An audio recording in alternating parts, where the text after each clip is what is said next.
Whispers in the Mist. It was a chilly autumn evening when my friends and I, Emma, Alex, and Ryan, decided to embark on a weekend adventure to the secluded village of Blackwood. The village was infamous for its eerie legends of ghostly apparitions and unexplained disappearances. Curiosity and the promise of an unforgettable thrill had drawn us to this desolate place. As we arrived, a heavy fog had blanketed the village, cloaking it in an ominous shroud. The ancient building stood tall and stoic, bearing the weight of centuries of secrets. The locals warned us about the malevolent spirits haunting the area, but we brushed it off as folklore. We had no idea what lay ahead. We rented a rustic cottage at the outskirts of Blackwood with gnarled trees surrounding it like skeletal arms. The unsettling creaking of the wooden floors echoed through the house as we settled in. The walls were adorned with faded portraits of long-forgotten faces, and an eerie silence permeated the air. On our first night, we gathered around the fireplace, attempting to dispel the unease with laughter and camaraderie. As the clock struck midnight, we heard faint whispers in the mist outside. Emma dismissed it as just the wind, but the hairs on my neck stood on end, sensing an eerie presence. Over the next few nights, the whispers grew louder, and a peculiar melancholy consumed us. Unexplainable shadows flickered in the corner of our vision, and we heard faint footsteps pacing in the hallway late at night. We tried to rationalize the occurrences, blaming it on our overactive imaginations. One day, while exploring the village, we stumbled upon a crumbling graveyard shrouded in dense fog. The tombstones bore inscriptions of long-gone souls, and we couldn't help but feel a profound sadness. Emma discovered a weathered journal buried beneath fallen leaves, which belonged to a villager named Isabella. Her chilling accounts described encounters with vengeful spirits that sought to drag her into the darkness.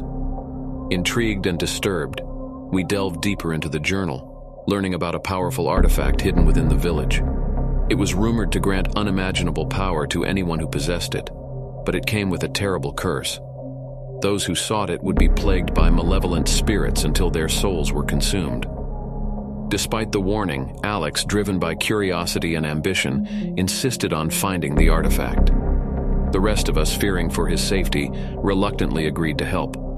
As we followed the clues, the atmosphere grew increasingly oppressive, and the village seemed to tighten its grip around us. One fateful night, guided by Isabella's journal, we ventured into an abandoned chapel at the edge of the woods. There, beneath a rotting floorboard, we found an ancient amulet adorned with ethereal gems. As Alex reached for it, the air turned frigid, and a piercing shriek filled the chapel. Terrifying apparitions manifested before us, their hollow eyes fixed on the amulet. I felt a dark presence engulfing my mind, urging me to flee. Alex, however, was transfixed by the amulet's allure. Suddenly, he was seized by an invisible force, and his body convulsed violently. Filled with dread, we tore the amulet from his grasp and fled the chapel. As we raced back to our cottage, the spirits pursued us relentlessly, their agonized cries haunting our every step. The once welcoming village now felt like a labyrinth of malevolence, closing in on us. Upon returning to the cottage, we hatched a desperate plan to return the amulet to its resting place and break the curse.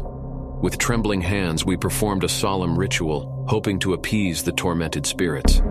The air crackled with energy, and the amulet crumbled into dust.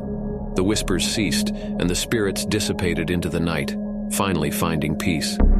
Exhausted and shaken, we vowed never to meddle with dark forces again. Blackwood had taught us a chilling lesson, that some mysteries are best left unsolved, and the realm of the supernatural should remain undisturbed. As we bid farewell to the village, the fog lifted, revealing a glimmer of sunlight. Blackwood had taken its toll on us, leaving scars on our souls that would never fade. We returned to our ordinary lives, forever changed by our encounter with the otherworldly, haunted by the echoes of whispers in the mist.